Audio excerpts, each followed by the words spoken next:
Hello बच्चों, welcome to part 2 of alcohol phenol ether. I hope आप सभी ने पार्ट 1 इस वीडियो का इस चैप्टर का अच्छे से देखा होगा। और बिना टाइम को वेस्ट किए हम लोग स्टार्ट करते हैं आगे का part, that is preparation of phenol. देखिए, फिनॉल जो होते हैं ना, इसको हम लोग कई तरीके से प्रिपेयर कर सकते हैं। जैसे पहली मैं सब हेडिंग अगर लेकर चलूँ तो याद रखिएगा, पहले हम इसको कोशिश करते हैं तैयार करने के लिए फ्रॉम क्लोरोबेंजीन। अब क्लोरोबेंजीन आप लोग जानते हो, और इस रिएक्शन को भी आपने कहीं ना कहीं देखा भी होगा कि आपके पास क्लोरोबेंजीन है और इसमें आपने क्या डाल दिया, NaOH डाल दिया। लगभग इसका जो टेम्परेचर रहता है वो 623 केल्विन और 300 एटमॉस्फेरिक प्रेशर इसको चाहिए होता है। तो जैसे ही आप इस रिएक्शन को करते हो तो हमारे दिमाग में चीज आती है कि जो Na है वो Cl को लेके भाग गया होगा और NaCl भाग गया, OH आ गया। मगर होता तो यही है, लेकिन ये एकदम एक स्टेप में नहीं होता। असल में ऑक्सीजन भी तो वैसा ही बिहेव कर रहा है जैसे मैग्नीशियम रिनार्ड में बिहेव कर रहा होगा। यहाँ पे ऑक्सीजन इलेक्ट्रोनेगेटिव है और डाइवेलेंट है ना। तो ये ऑक्सीजन कभी नहीं चाहेगा कि उसके साथ से, उसके पास से Na जाए, खासकर अभी जब उसको दोनों तरफ में से एक तरफ हाइड्रोजन है, एक तरफ Na है। तो क्या करेगा ऑक्सीजन, इस बार अपने में से किसको बाहर निकालेगा, H को बाहर निकालेगा, H के इलेक्ट्रॉन छीन के। तो यहाँ बन गया NaO नेगेटिव, यहाँ बन गया H पॉजिटिव। अब ये इसकी विसिनिटी पे आ रहा है, इलेक्ट्रॉन क्लाउड इसका भी है, इलेक्ट्रॉन क्लाउड इसका भी है। इसमें रिपल्शन हुआ, क्लोरीन को डिस्टर्बेंस हो रही है, क्लोरीन ने अपना इलेक्ट्रॉन क्लाउड विड्रॉ किया, इस बेंजीन रिंग के ऊपर चार्ज क्या आ गया, प्लस। और यहाँ से क्या बाहर निकला आपका Cl नेगेटिव। बाहर कौन घूम रहा था, H पॉजिटिव, इससे कंबाइन कर गया। और ये जो ONa नेगेटिव था ये जाके इस पर कंबाइन कर गया, और कंबाइन करने पे इसने क्या फॉर्म कर लिया, सोडियम फिनॉक्साइड। असल में ये बनता है बीच में रिएक्शन के। अब जो HCl बना है ना, ये HCl बनता तो एज अ बाई प्रोडक्ट है, लेकिन वही रिएक्शन को आगे प्रोसीड कराता है बच्चों। और क्या होता है, अब जो Cl है वो Na को लेकर जाएगा और पीछे क्या छोड़ जाएगा, आपके OH। तो बन वही रहा है जो अल्टीमेटली हम सोच रहे थे, लेकिन जो तरीका है वो तरीका डिफरेंट है। तो क्लोरोबेंजीन में आप NaOH डालेंगे। अगर इसे आपको एक स्टेप में दिखाना है तो आप इसे कैसे दिखाएंगे, एक स्टेप में आप लिखेंगे क्लोरोबेंजीन, उसमें डालिए आप NaOH और साथ में आप क्या डाल दीजिए, H+ आयन। तो वो डायरेक्टली क्या बना देगा, आपका फिनॉल फॉर्म कर देगा। ठीक है। सेकेंड जो प्रोसेस है ये कई बार आती है एग्जाम के अंदर। इस प्रोसेस का नाम है फ्रॉम क्यूमीन। क्यूमीन का बच्चों नाम याद कर लो, आइसोप्रोपाइल बेंजीन को हम क्यूमीन कहते हैं। इसको आइसोप्रोपाइल बेंजीन इज क्यूमीन। अब आइसोप्रोपाइल बेंजीन क्या है, बेंजीन पर इधर इधर और इस तरीके से आइसोप्रोपाइल ग्रुप आ गया। अब इसमें हमने क्या डालना है, इसको मैं बहुत सिंपल तरीके से, केमिस्ट्री को भी और सिंपल तरीके से समझाने की कोशिश करता हूँ। इसको आप सिंपल जुगाड़ मेथड भी कह सकते हो कि यहाँ पे जब आप इसको, इसके अंदर आप ऑक्सीजन डालते हैं, ऑक्सीजन, तो क्या होता है, ये कुछ इस तरीके से ऑक्सीजन से कंबाइन कर लेता है। ठीक है, ये कुछ इस तरीके से ऑक्सीजन से कंबाइन करता है। ये लिंकेज आपको दिख ही रही होगी, ये परऑक्साइड लिंकेज है, और परऑक्साइड लिंकेज में डिकम्पोजिशन जल्दी होता है। तो आपने क्या किया, यहाँ पे इसको H+ डाल दिया, H+ डाला। इसके पीछे भी एक रीजन और भी है, देखो मैं आपको इसको फ्री रेडिकल मैकेनिज्म समझाता हूँ। हालांकि मैकेनिज्म फ्री रेडिकल फॉलो नहीं करता, लेकिन just for the sake of understanding इसको ऐसे समझने की कोशिश कीजिए। ये जो O है और ये जो O है, ये बंटवारा करेगा इलेक्ट्रॉन का। तो एक इसके पास आ गया, ये इसके पास आ गया, तो ये तो बन गए फ्री रेडिकल्स। अब इस ऑक्सीजन ने इस कार्बन से कहा कि आप इस कार्बन के साथ, बेंजीन वाले कार्बन के साथ बॉन्ड को फ्री रेडिकली तोड़ो। हालांकि इस कार्बन की इतनी हिम्मत नहीं थी कि इस कार्बन के साथ फ्री रेडिकली तोड़े, लेकिन due to presence of this O free radical इसको इतनी हिम्मत मिली कि इसने इसके साथ बंटवारा इक्वल इक्वल कर दिया। अब जैसे ही बंटवारा इक्वल इक्वल हुआ तो देखिए क्या क्या बनता हुआ दिखाई दे रहा है आपको। यहाँ बेंजीन के ऊपर एक फ्री रेडिकल बनता हुआ दिख रहा होगा आपको, साथ में यहाँ पे C और O फ्री रेडिकल है, और कार्बन के ऊपर भी क्या है, फ्री रेडिकल। और एक आपका घूम रहा था OH free radical. OH free radical ने आओ देखा ना ताओ जाके इस बेंजीन के ऊपर अटैक कर दिया।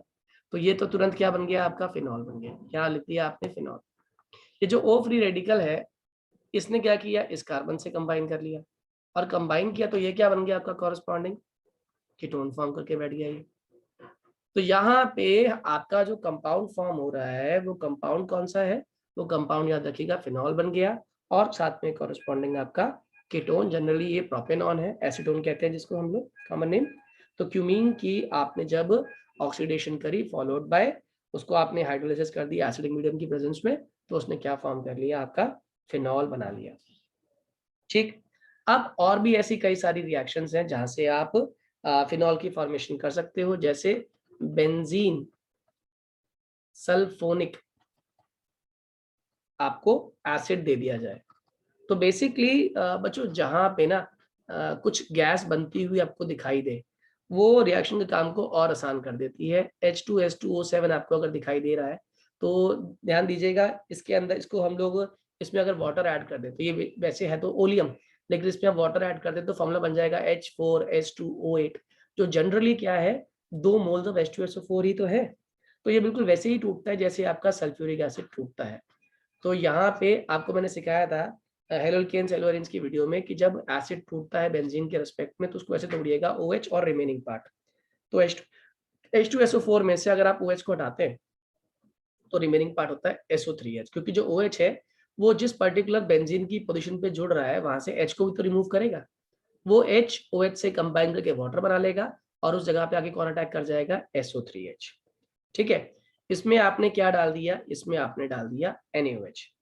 अब इसमें NaOH डाला तो आपको मैं एक चीज और दिखाता हूँ कि अब ये जो H है और यहाँ पे बल्कि इसको ऐसे कर सकते हो, ये H एक O के साथ SO2, तो आपको एक गैस दिख रही होगी यहाँ पे SO2OH। तो ये जो OH है ये H के साथ बाहर निकल जाएगा हमारा और कंपाउंड क्या फॉर्म कर लेगा, ये रिमेनिंग SO2ONA यानी कि SO3Na।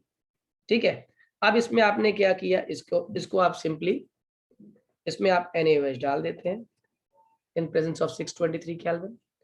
ठीक, तो जैसे ही आप इसमें NaOH डाल रहे हैं 623 केल्विन पे और यहाँ पे जो गैस छुपी हुई है SO2 वो तुरंत भाग जाएगी।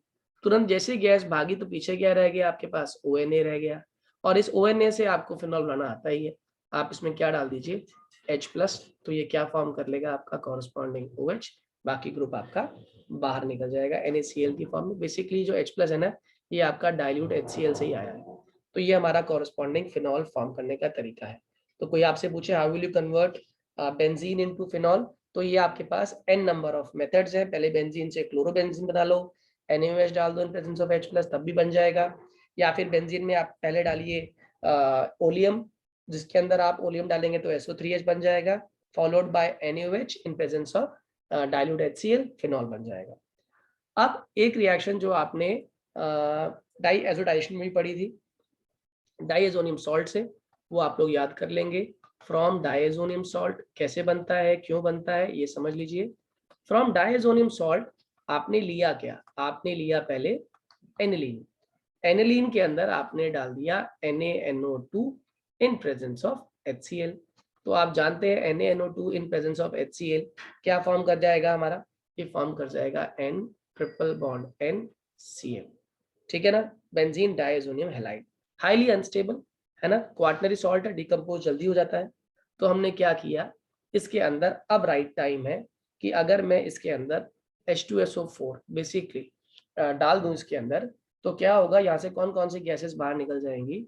करना इसमें डालना बेसिकली H2 ही होता है, लेकिन H2SO4 की प्रेजेंस में डाल दिया आपने, तो ये क्या करेगा, ये फॉर्म करेगा रिजल्टिंग OH, साथ में क्या बाहर निकलेगा HCl, और कौन सी गैस बाहर निकल जाएगी आपकी N2। तो इस तरीके से आप बेंजीन डाइएजोनियम हैलाइड से कॉरस्पॉन्डिंग फिनॉल फॉर्म कर सकते हैं। अब आता है आपका एक बहुत बहुत बहुत इंपॉर्टेंट रिएक्शन, जिसको आप लोग आगे जाके एक नेम रिएक्शन की फॉर्म में पढ़ोगे कि अगर आपके पास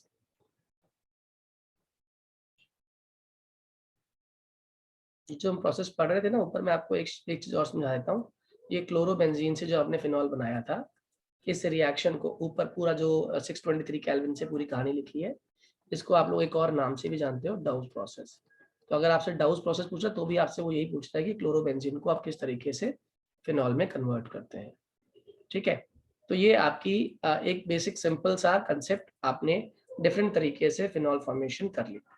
अब क्वेश्चन आता है इनकी फिजिकल प्रॉपर्टीज पे कि अल्कोहल फिनॉल की फिजिकल प्रॉपर्टीज क्या होती है। तो देखो पहली चीज जो सामने आती है कि बॉइलिंग पॉइंट की, तो बॉइलिंग पॉइंट 1 डिग्री अल्कोहल का ज्यादा है, फिर 2 डिग्री अल्कोहल का, और फिर किसका है 3 डिग्री अल्कोहल का। इसके पीछे एक रीजन है, और ये रीजन आपके हर चैप्टर में काम आएगा। ये आपका 1 डिग्री अल्कोहल है, ये आपका 2 डिग्री अल्कोहल है, और ये आपका 3 डिग्री अल्कोहल। आप ये देखिए यहाँ पे इन तीनों में इस कार्बन की बात हो रही होती है जिसपे OH लगा होता है। आप देखिए ये जो कार्बन है इसके ऊपर तो चार्ज इकट्ठा हो रहा है। इसे कौन कौन लोग दे रहे हैं? 3 लोग दे रहे हैं। इसे कितने लोग दे रहे हैं? 2 लोग दे रहे हैं। इसे कितने लोग दे रहे हैं? 1 लोग दे रहे हैं। ठीक है, तो इस कार्बन के पास जो एक्यूमुलेशन ऑफ चार्ज है ऑक्सीजन को देने के लिए कहीं ना कहीं रिलेटिवली कम है। तो इस ऑक्सीजन की क्या अभी भी मेंटेन्ड है? इस ऑक्सीजन की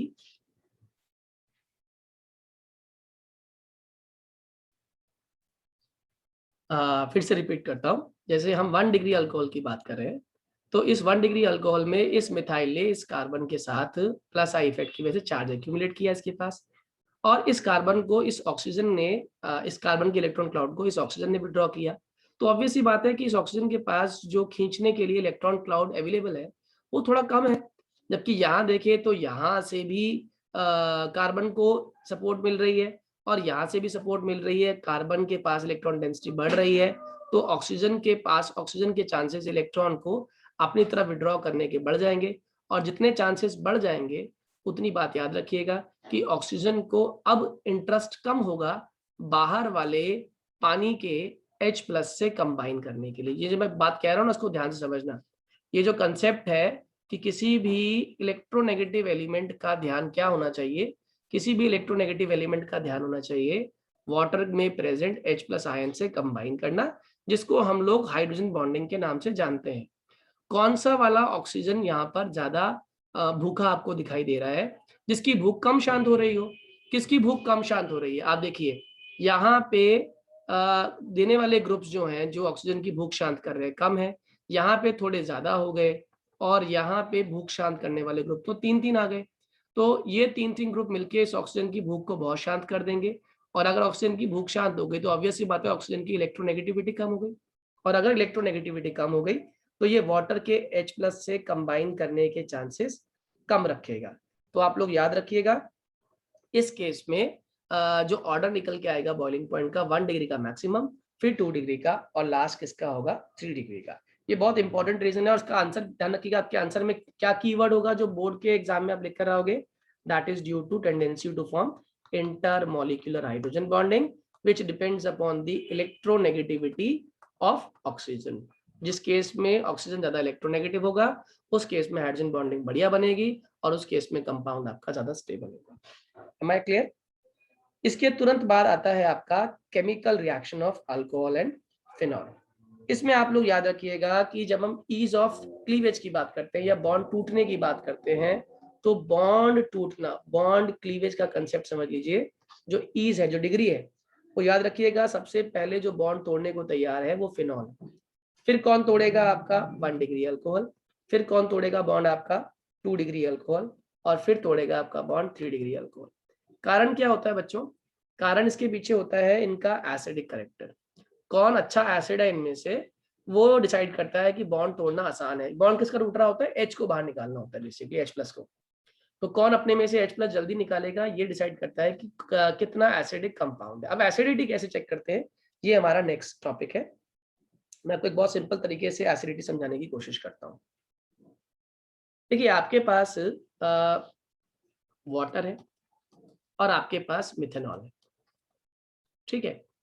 अब मिथेनॉल का मिथाइल जो है लगातार प्लस आई इफेक्ट की वजह से इस O पर चार्ज इकट्ठा कर रहा है, तो इस ऑक्सीजन की इलेक्ट्रोनेगेटिविटी को कहीं ना कहीं वो कम कर रहा है ना। अब इस ऑक्सीजन को मारामारी करने की जरूरत कम है क्योंकि इसको CH3 नाम का सज्जन इलेक्ट्रॉन क्लाउड ऑफर कर रहा है।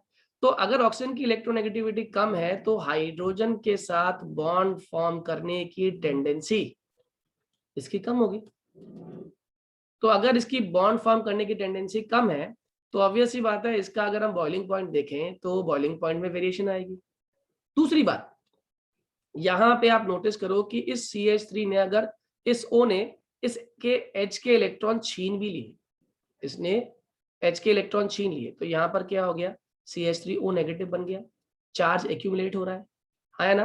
और जितना चार्ज एक्यूमुलेट होता है इसको बोलते हैं कॉन्जुगेट बेस, क्योंकि अगर CH3OH एसिडिक है, याद रखिए, तो एसिड अपने में से जब H+ निकालता है तो क्या फॉर्म करता है, कॉन्जुगेट बेस।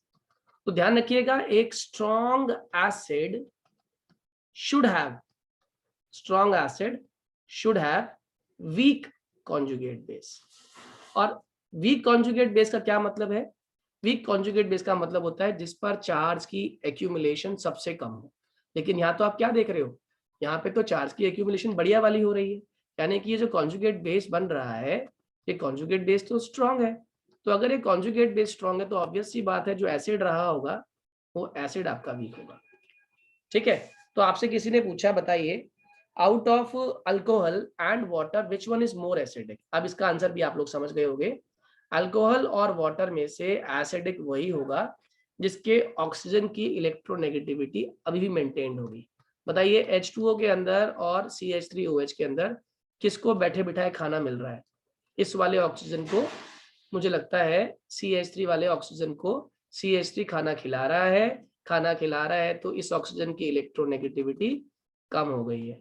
और इलेक्ट्रोनेगेटिविटी कम हो गई है तो आप मुझे बता दीजिए कि क्या इस ऑक्सीजन की टेंडेंसी होगी कंबाइन करने की, आंसर होगा ऑक्सीजन की टेंडेंसी कम होगी। तो और दूसरी तरफ देखिए तो किसमें से H+ निकालना आसान होगा, जहाँ पे ऑक्सीजन ज्यादा इलेक्ट्रोनेगेटिव है। और ऑक्सीजन इलेक्ट्रोनेगेटिव क्यों है, क्योंकि दोनों तरफ जो ग्रुप जुड़े हुए हैं वो कहीं से भी इस ऑक्सीजन की इलेक्ट्रोनेगेटिविटी को शांत नहीं कर रहे।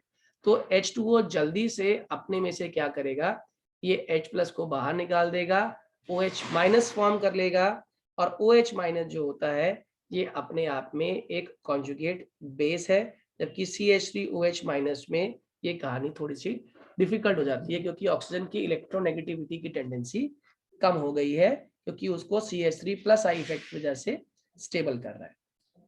तो अल्कोहल पानी से वीकर एसिड है due two plus I effect of alkyl group. तो यह लिख कर आइएगा, अल्कोहल आपके कैसे एसिड है, वीकर एसिड है due two plus I effect of alkyl group.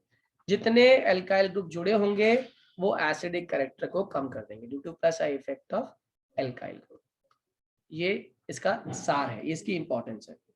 अब एक क्वेश्चन और आता है यहाँ पे बच्चों कि बताओ फिनॉल में से और मिथेनॉल में से, चलो दोनों की बात करता हूँ, जब तो एसिडिक ही रहे हैं, फिनॉल में से और मिथेनॉल में से ज्यादा एसिडिक कौन और क्यों।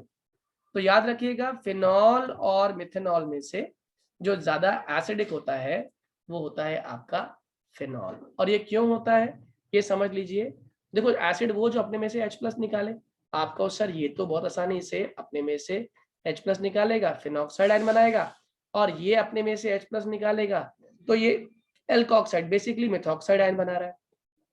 तो फर्क क्या है, फर्क है ये दोनों के दोनों कॉन्जुगेट बेस है। दोनों कैसे हैं, कॉन्जुगेट बेस है, ये भी कॉन्जुगेट बेस है। मैंने आपको कहा एक स्ट्रॉन्ग एसिड वो होगा जिसका कॉन्जुगेट बेस वीक होगा। इसका कॉन्जुगेट बेस क्या होना चाहिए, वीक। और बेस की पहचान क्या होती है, बेस वो होता है जिसपे चार्ज इकट्ठा हो रहा होता है, जिस पर चार्ज जितना इकट्ठा ज्यादा होगा वो उतना स्ट्रॉन्ग बेस होगा। तो आप नोटिस कीजिए ना कि इस O- का जो चार्ज है वो तो इसके पास ठहरने वाला है ही नहीं, वो तो कहाँ जाने वाला है, वो तो रेजोनेंस में जाने वाला है, वो तो शिफ्ट होता रहेगा, घूमता रहेगा। तो जितना वो घूमता रहेगा उतना ही अवेलेबिलिटी ऑफ चार्ज जो उसके पास होनी चाहिए थी वो कम रहेगी। अगर अवेलेबिलिटी चार्ज कम है, एक्यूमुलेशन ऑफ चार्ज कम है, तो ऑब्वियस सी बात है आप कैसे बेस हो गए, आप हो गए वीक कॉन्जुगेट बेस।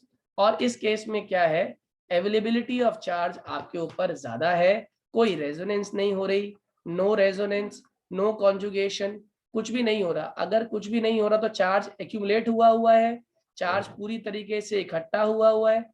अगर चार्ज एक्यूमुलेट हो गया है तो बच्चों याद रखना कि आप एक स्ट्रॉन्ग बेस है। तो अगर आप स्ट्रॉन्ग बेस है तो ऑब्वियस सी बात है ये एक वीक एसिड है। ये एक तरीका आपको याद रखना है। और एक बात जो आपने भूलनी नहीं है, जितने ज्यादा एल्काइल ग्रुप जुड़े हुए होंगे तो more the number of electron donating group, जैसे कि alkyl group, lesser will be your acidity. इस बात को हम सब याद कर लेंगे, ठीक है। अब आता है नेक्स्ट टॉपिक आप लोगों का कि अगर मेरे पास सिर्फ और सिर्फ एसिड्स दे दिए जाएं कि एसिड्स है हमारे पास, जैसे मान लीजिए HI है, HBr है, HCl है, इसमें से एसिडिक कौन? तो ध्यान रखिएगा कि इसमें कंसेप्ट ओवरलैपिंग का भी होता है, बेटर लिविंग ग्रुप का भी होता है। बेटर लिविंग ग्रुप वो है जल्दी भागने को तैयार है। तो बताइए HI, HBr, HCl में से जल्दी कौन भागेगा? ऑब्वियस सी बात है, जो संतुष्ट नहीं होगा। तो I जो है H के साथ सेटिस्फाइड नहीं है। कारण क्या है? I का साइज बहुत बड़ा है, इलेक्ट्रॉन क्लाउड बहुत बड़ा है, और H का इलेक्ट्रॉन क्लाउड बहुत छोटा है। ओवरलैपिंग बहुत कम हो रही है, बॉन्ड की स्ट्रेंथ कम है, इसीलिए I माइनस जल्दी भाग जाएगा। और I माइनस भागेगा तो ऑब्वियस सी बात है H प्लस जल्दी लिबरेट होगा। तो H प्लस अगर जल्दी लिबरेट हो रहा है तो HI इज एसिडिक। मेरी बात समझ आ रही है ना?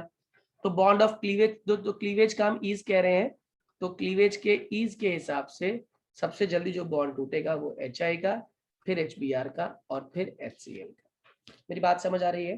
ये एक सिंपल सा तरीका है हमारा बॉन्ड क्लीवेज को एक्सप्लेन करने का। लेकिन एसिडिटी के टर्म्स में HCl ज्यादा एसिडिक है in comparison to HBr and HI। कारण क्या है?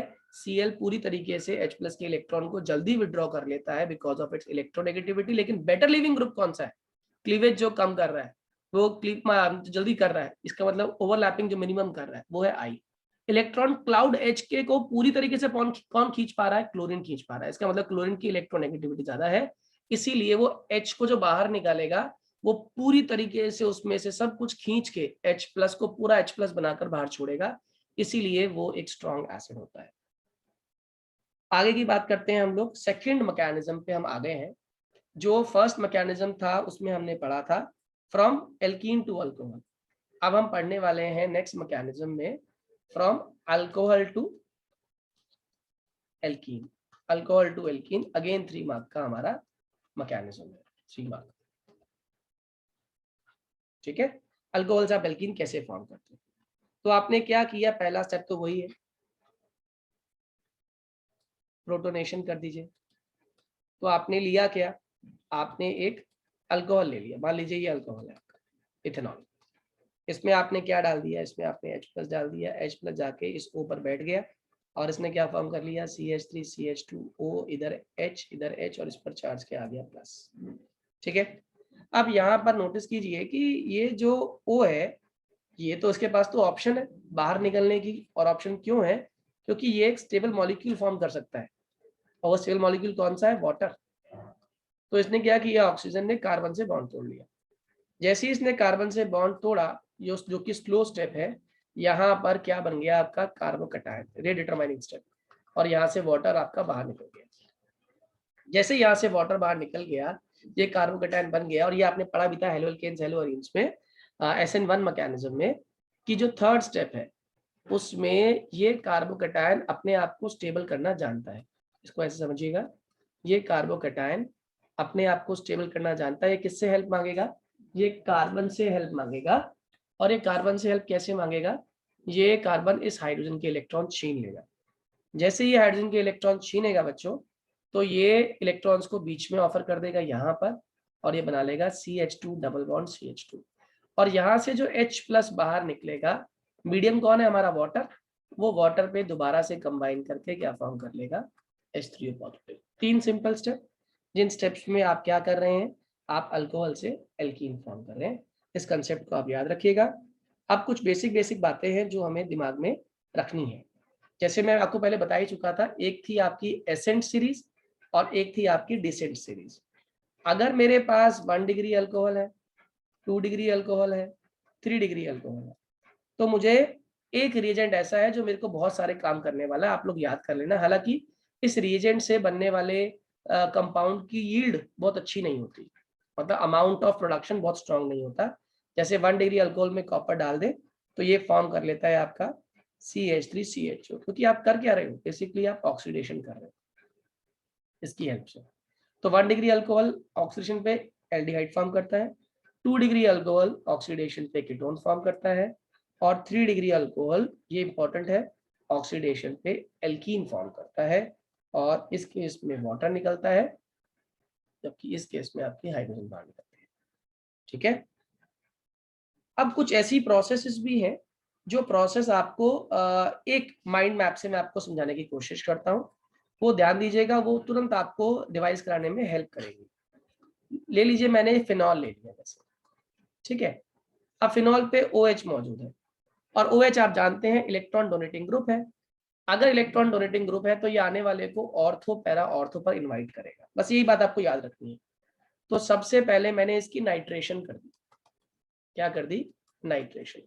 और नाइट्रेशन का मतलब होता है आपने इसमें क्या डाल दिया? Dilute HNO3। अगर HNO3 डालते हैं तो मैंने आपको एसिड तोड़ना सिखाया था बेंजीन के रेस्पेक्ट में, OH और रिमेनिंग पार्ट।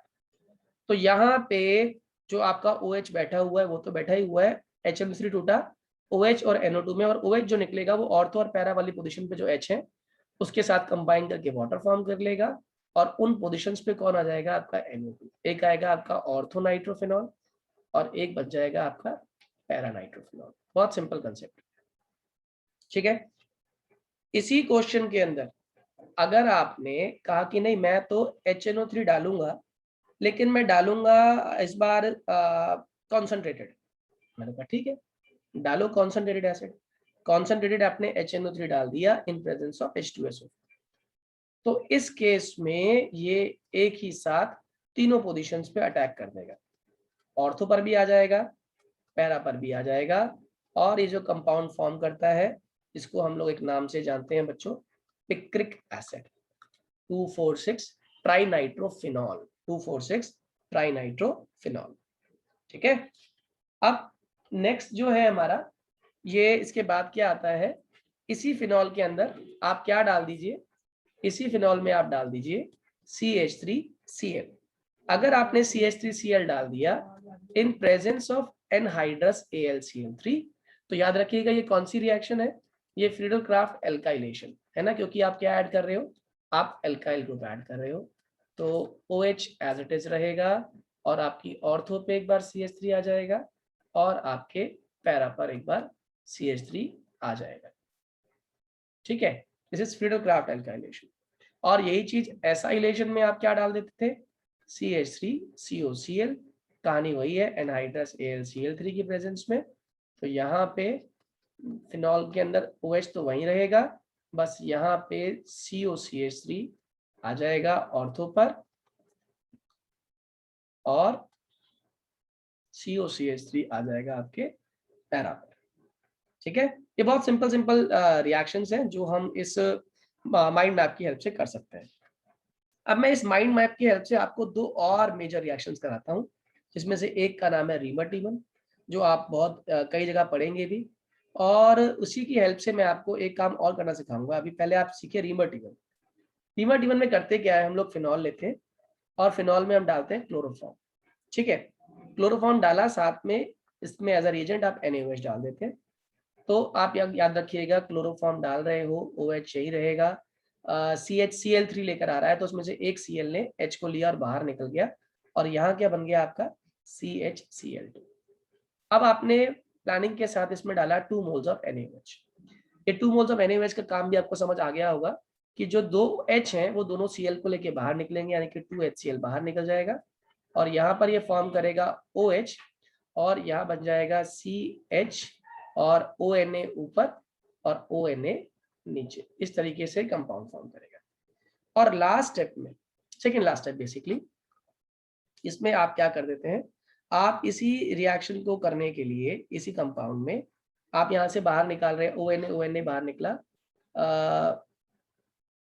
और यही जो HCl बना ये फिर से Na के साथ रिएक्ट कर जाएगा। तो यहाँ पे कंपाउंड क्या बनने वाला है आपको दिखाई दे जाएगा, NaCl बाहर निकल रहा है, यहाँ दिखा देता हूँ मैं 2NaCl बाहर, क्योंकि जो 2HCl थे वो उसके साथ रिएक्ट करके उन्होंने NaCl को बाहर निकाल दिया, और यहाँ बन गया आपका OH, यहाँ बना आपका C, यहाँ बना H, यहाँ बना OH, यहाँ बना OH, सही है।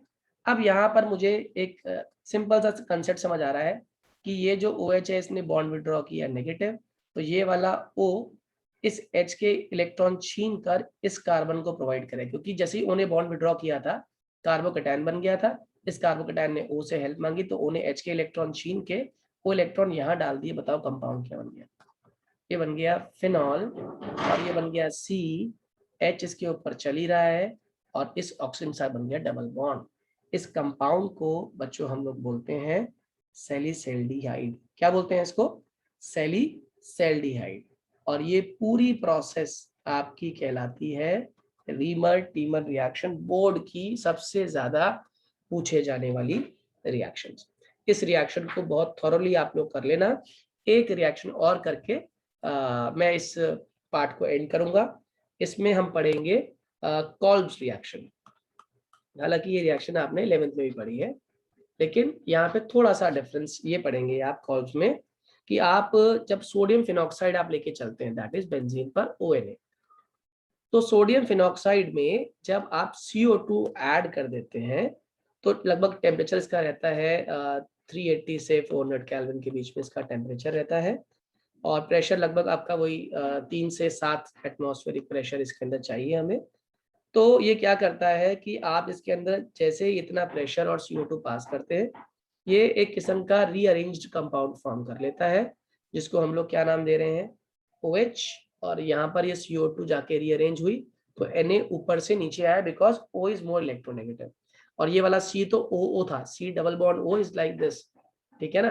तो यहाँ पे तो इस O के पास इलेक्ट्रॉन क्लाउड भी था, तो इस ऑक्सीजन के साथ Na जुड़ा हुआ था सिंगल बॉन्ड से, तो Na ने कहा I should go and combine with this oxygen, इसीलिए O ने पोजीशन स्वैप कर ली, हाइड्रोजन को ऊपर भेज दिया और खुद Na नीचे आ गया। अब यहाँ के बाद तो रिएक्शन बहुत ही आसान है। इस कंपाउंड के अंदर आपने HCl डाल देना बस, खाली कौन सा? HCl डालते ही Na भाग जाएगा Cl के साथ, और जो पीछे कंपाउंड रह जाएगा दैट इज OH, और ये क्या है आपका? COH, जिसको हम लोग बोलते हैं सैलिसिलिक एसिड। और ये आपके एग्जाम में बहुत पूछा आता है। इस कंपाउंड का नाम है और इस रिएक्शन का नाम है कॉल्ब्स रिएक्शन, ठीक है। अब कॉल्ब्स रिएक्शन के बाद डिस्टिंग्विश टेस्ट पढ़ लेते हैं हम लोग। डिस्टिंग्विश टेस्ट क्या होता है कि डिस्टिंग्विश टेस्ट आपके अल्कोहल के पीछे पूछा जाएगा कि अगर आपके पास 1 डिग्री अल्कोहल है, आपके पास 2 डिग्री अल्कोहल है, आपके पास 3 डिग्री अल्कोहल है, तो रिएक्शन कैसे कैसे होगी। तो इसके लिए एक सबसे बढ़िया रिएजेंट याद कर लेना, ल्यूकास रिएजेंट। और ये क्या होता है ल्यूकास रिएजेंट? इस ल्यूकास रिएजेंट में आपका जो एजेंट होता है, रिएजेंट होता है, वो होता है concentrated HCl plus anhydrous ZnCl2। ये आपका ल्यूकास रिएजेंट है। जैसे ही आप 1 डिग्री अल्कोहल में डालते हैं कंसंट्रेटेड HCl ZnCl2, इसको बेसिकली मैं लिखता हूँ Lucas reagent plus 1 degree alcohol, तो ध्यान रखिएगा 1 डिग्री अल्कोहल जैसे ही आप ल्यूकास रिएजेंट डालेंगे, answer would be no reaction. क्या होगा आंसर इसका? No reaction. 2 डिग्री अल्कोहल में आप डालेंगे ल्यूकास रिएजेंट, तो इसमें टर्बिडिटी या फिर बबल्स निकलेंगे after 5 minutes, turbidity after 5 minutes. अगर आपके पास 3 डिग्री अल्कोहल है और आपने इसमें डाल दिया ल्यूकास रिएजेंट, तो इसके अंदर आप याद रखिएगा इमीडिएट टर्बिडिटी आती है। क्या आती है? Immediate turbidity. तो ये आपको अल्कोहल को डिस्टिंग्विश करने में काम आएगा कि कौन 1 डिग्री है, कौन 2 डिग्री, कौन 3 डिग्री। जैसे मैंने आपको कहा, how will you distinguish between ethanol and propane two all? Obvious सी बात है, ये 2 डिग्री है और इथेनॉल आपका 1 डिग्री है, तो अगर मैं इसमें ल्यूकास रिएजेंट डालूंगा तो ल्यूकास रिएजेंट के साथ ये देगा नो रिएक्शन, जबकि इसमें डालूंगा ल्यूकास रिएजेंट तो आफ्टर 5 मिनट्स आपकी टर्बिडिटी आ जाएगी, which confirms that it is 2 degree. ठीक है। एक टेस्ट होता है आयोडोफॉर्म टेस्ट, वो भी आप समझ लो, वो भी कई बार पूछा जाएगा आपसे। आयोडोफॉर्म टेस्ट की एक पहले खास पहचान सीखो। आयोडोफॉर्म टेस्ट जो होते हैं ये वो कंपाउंड होते हैं जिनके पास अल्फा मिथाइल कीटोन या फिर कार्बोनिल ग्रुप होता है। अल्फा मिथाइल कीटोन ग्रुप होता है, यानी कि अल्फा मिथाइल का मतलब क्या होता है पहले तो ये समझ लो।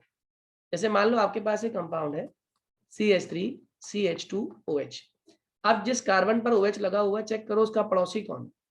उसका पड़ोसी मिथाइल ही होना चाहिए, यानी कि CH3 ही होना चाहिए। अगर CH3 है तो ध्यान रखना इन प्रेजेंस ऑफ आयोडीन और NaOH ये रिएक्शन करता है and it results into formation of sodium iodide, पानी बाहर निकलता है इसमें, और साथ में कॉरेस्पॉन्डिंग फॉर्मेट जिसे हम लोग बोलते हैं जिसे सोडियम फॉर्मेट, तो ये बनाएगा CH3COONA। इसका नाम हो गया वैसे देखा जाए तो सोडियम एसीटेट। ठीक है, सोडियम एसीटेट फॉर्म करेगा, लेकिन ये सोडियम एसीटेट भी आपका फर्दर डिकम्पोज हो जाएगा क्योंकि आयोडीन आपके पास एक्सेस में होती है। ये अल्टीमेट जो प्रोडक्ट फॉर्म करता है बच्चों, वो ध्यान रखिएगा, it would result into formation of iodoform. Iodoform इसलिए बोला जाता है क्योंकि ये कंपाउंड जो है CH3 पार्ट जो है, इसमें से H निकलकर I कंबाइन कर लेता है, ये CHI3 फॉर्म कर लेता है, साथ में जो रिमेनिंग पार्ट है यानी कि ये वाला जो पार्ट है ये फॉर्म कर लेता है कॉरस्पॉन्डिंग फॉर्मेट, जैसे सोडियम फॉर्मेट ये बना रहा है, और साथ में क्या बनेगा NaI, और साथ में बनेगा वाटर। अब एक एग्जांपल और लेता हूं इसे क्लियर करने के लिए।